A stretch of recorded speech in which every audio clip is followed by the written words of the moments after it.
எல்லாருக்கும் வணக்கம். 10 நாளாக யூடியூப்பில் வீடியோ போடல. காரணம் என்ன கேட்டிங்கன்னா, கும்பமேளா நடந்து கொண்டு இருக்கிறது வடநாட்டில். அலகாபாத்துங்கிற ஒரு ஏரியாவில் கும்பமேளா நடந்துகிட்ருக்கு. அதை பேரை மாற்றி பிரித்ராஜ் அப்படிங்கிற ஒரு ஏரியாவில் தான் கும்பமேளா நடந்துகிட்ருக்கு. கங்கா, யமுனா, சரஸ்வதி 3 நதி சேர்கிற இடம்.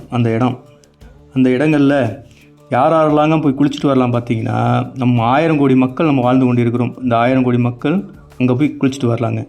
இந்த 1000 கோடி மக்கள் எங்கெங்கே இருக்காங்க பார்த்தீங்கன்னா, 12 ராசிகளில் தாங்க வாழ்ந்து கொண்டு இருக்கிறாங்க. அதாவது மேஷ், துலாம், விருச்சகம், தனுசு, மகரம், கும்பம், மீனம். இந்த 12 ராசிக்காரர்கள் பார்த்திங்கன்னா 1000 கோடி மக்கள் வாழ்ந்து கொண்டு இருக்கிறாங்க.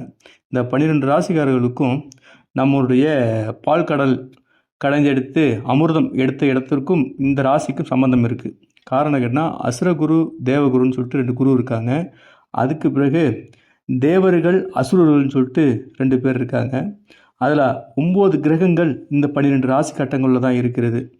அதனால் 3 கிரகம் அசுரர்களும் பாக்கி 6 கிரகம் தேவர்களும் இதில் இருக்காங்க. அதில் பார்த்தீங்கன்னா சூரியன், சந்திரன், செவ்வாய், புதன், குரு, சுக்கிரன் இவங்கெல்லாம் தேவர்கள். அசுரர்கள் பார்த்திங்கன்னா ராகு, கேதுகள், சனி இவங்கெல்லாம் பார்த்திங்கன்னா அசுரர்கள். இது பால்கடலை கடந்து எடுக்கும்போது எல்லா தேவர்களும் அமிர்தம் உண்டுட்டாங்க. ஆனால் பார்த்தீங்கன்னா ராகு, கேதுக்கு, சனிக்கு அமிர்தம் கிடைக்கவில்லை. அவங்க பார்த்தீங்கன்னா மோகினி வேஷம் போட்டுட்டு போய் அந்த அமிர்தத்தை கொடுத்துருக்காங்க. அதனால தான் மகாவிஷ்ணு தான் தந்தத்தால் ராகு, கேதுகளை தலையில் அடித்ததுனால தான் 2 துண்டுகளாக பிரிஞ்சது என்று புராணம் சொல்லுகிறது. அது பிரகாரம் ஜாதகங்களில் பார்த்தீங்கன்னா கேது ஒரு பக்கமாகவும் ராகு ஒரு பக்கமாகவும் நின்று கொண்டு இருக்கிறார்கள். அது எந்த இடத்தில் ஜாதகத்தில் இருக்கிறதோ அந்த இடமே அவர்களுக்கு சொந்தமான இடம் என்று கருதுகிறோம். அதனால் பிருத்ராஜ் என்கிற இந்த ஏரியாவில் பார்த்தீங்கன்னா எல்லோரும் குளிக்க போவாங்க. அங்கே அசுரர்களும் இருக்காங்க, தேவர்களும் இருக்காங்க. எப்படி காரணம் கேட்டிங்கன்னா, அந்த இடம் 3 கிரகங்கள் ராகு, கேது, சனி, அசுரர்கள்லாம் சொல்லிட்டேன். தேவர்கள் யார் பார்த்தீங்கன்னா 6 கிரகங்கள், சுப கிரகங்கள் 6 கிரகங்கள், தேவர்கள் சொல்லியாச்சு. அப்போ அங்கே போகிறவங்கெல்லாம் குளிச்சுட்டு வரும்போது பேக்கு, பொன்பொருள் இதை எல்லாத்தையும் பத்திரமா பார்த்துக்கணும். ஏன்னா அங்கே அசுரர்கள் ரொம்ப அதிகமாக இருக்காங்க. அதனால் திருடு போகும். அங்கே போய் விசாரிச்சதை பார்த்தீங்கன்னா மிலிட்ரி எல்லாம் சொல்கிறாங்க, இங்கே ஒரு நாளைக்கு பயங்கரமாக திருட்டு போகுது, நிறைய பேக்கை கொள்ளையடிச்சிட்டு போகிறாங்க, அது போகிறாங்க இது போகிறாங்க. இதுக்கு காரணம் என்னவாக இருக்குன்னு சொல்லிட்டு நம்ம ஆராய்ச்சி பண்ணும்போது அங்கே பார்த்தீங்கன்னா அங்கே அசுரர்கள் ரொம்ப அதிகமாக இருக்கிறனால தான் அங்கே திருடு ரொம்ப நிறையா போகுது. அதனால் நம்ம எடுத்துகிட்டு போன பொருளை பத்திரமா பார்த்துருந்தா நமக்கு எந்த ஒரு இல்லை. அதனால் அசால்ட்டாக இருக்கக்கூடாது. இன்னும் ஒரு 3 நாள் தான் இருக்கிறது கும்பமேளா நடக்கிறதுக்கு. ஏன்னா சிவராத்திரி வர்றதுக்கு இன்னும் 3 நாள் தான் இருக்கிறது. அதனால் அதில் போயிட்டு வர்றவங்கெல்லாம் சீக்கிரம் போயிட்டு குளிச்சுட்டு வாங்க. இல்லைன்னா போக முடியாதவங்க தமிழ்நாட்டில் வரக்கூடிய தீர்த்தங்களை வாங்கி அவங்க குடிச்சிங்க. எல்லோரும் போயிட்டு வர்றவங்களும் எல்லோரும் நல்லா இருக்கணும், எல்லா வளமும் தான் வேண்டுவாங்க. நானும் அங்கே போயிட்டு வந்தேன். நீங்கள் நல்லா இருக்கணும், நான் நல்லா இருக்கணும், ஊர் நல்லா இருக்கணும், வீட்டில் உள்ளவங்க நல்லா இருக்கணும்னு சொல்லிட்டு தான் நம்ம சாமி கும்பிட்டு அங்கே நதியில் குளிச்சுட்டு வந்துட்டுருக்கோம். அதற்கு பிறகு வரக்கூடிய 26/2/2025 புதன்கிழமை அன்றைக்கு திருபுவ நட்சத்திரம். அந்த திருபுவ நட்சத்திரம் யாரோட நட்சத்திரம்னு கேட்டிங்கன்னா பார்வதி தேவியோட நட்சத்திரம். பார்வதி தேவியோட நட்சத்திரம். அந்த நட்சத்திரத்தில் தான் அன்னைக்கு சிவராத்திரி நடக்க வேண்டியிருக்கிறது. அந்த சிவராத்திரியில் பார்த்தீங்கன்னா இந்த பூமியில் அந்த விஷத்தை எங்கே போட்டாலும் அந்த புல்லாக இருக்கட்டும், புழுவாக இருக்கட்டும், எல்லா இனங்களும் அழிந்து போயிடும்.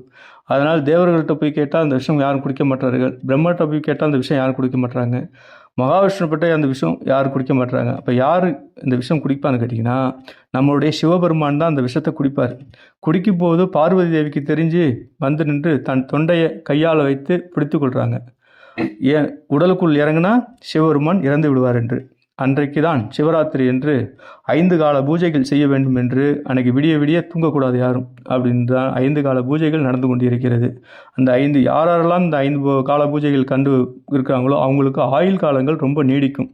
உடலில் நோய் நொடிகள் வராது. வருடம் முழுவதும் நோயாக இருந்தால் அந்த ஒரு நாளில் அன்னைக்கு போய் அந்த சிவராத்திரியை கண்டு கொண்டு வந்தால் அவங்களுக்கு சகல உடம்பில் உள்ள வியாதிகளும் நீங்கி அந்த வருடம் முழுவதும் அவங்களுக்கு எல்லா இன்ப துன்பங்களும் விலகினால் நோய் உடம்புல விட்டு போனாலே அவங்களுக்கு யோகம் வந்துவிடும். அதனால் அவங்களுக்கு எல்லா வளமும் கிடைக்கட்டென்று இந்த சிவராத்திரியை சொல்கிறோம். அதே நேரத்தில் இந்த சிவராத்திரியில் யாரெல்லாம் கண்டுப்பாங்கன்னு பார்த்தீங்கன்னா 6ஆம் இடம் திசையும் போவோம், 8ஆம் இடம் திசையும் போவோம், 12 கோடி திசைகளும் போவோம். இது எல்லா திசையும் போனாலும் இந்த 6, 8, 12 போகக்கூடியவங்க அந்த உடைய சிவராத்திரியை போய் கண்டுக்கிட்டு வந்தாங்கன்னா அவங்களுக்கு உடம்புல உள்ள நோய் நொடிகள் தடை, தண்டனை, அவமானம், கெட்ட பெயர் எடுப்பது இது எல்லாமே போகும். காரணம் கேட்டிங்கன்னா 1, 5, 9 இருக்கக்கூடிய திசைகள் நடந்தால் அது யோக திசை இயல்பாகவே நடக்கும். 1, 4, 7, 10 கேந்திராதிபதி திசைகள் நடந்தாலும் யோகமான திசைகள், அவங்களும் இந்த கோயிலுக்கு போய்விடுவார்கள். ஆனால் 6, 8, 12 திசைகள் நடக்கிறவங்கள அந்த கோயிலுக்குள் சிவராத்திரி கலந்துக்கிறதுக்கு கூடாது. காரணம் கேட்டால் தடைகளை பண்ணும், தண்டனைகளை கொடுக்கும், சகல வகையான தோஷங்களை அதிகப்படுத்தும். அதனால் அந்த திசை நடக்கிறவங்களும் அந்த கோயிலுக்கு கடுமையான போராட்டத்துக்கு பிறகும் போயிட்டு வாங்க. உங்களுக்கு எல்லா வகையான நலமும் கிடைக்கும்.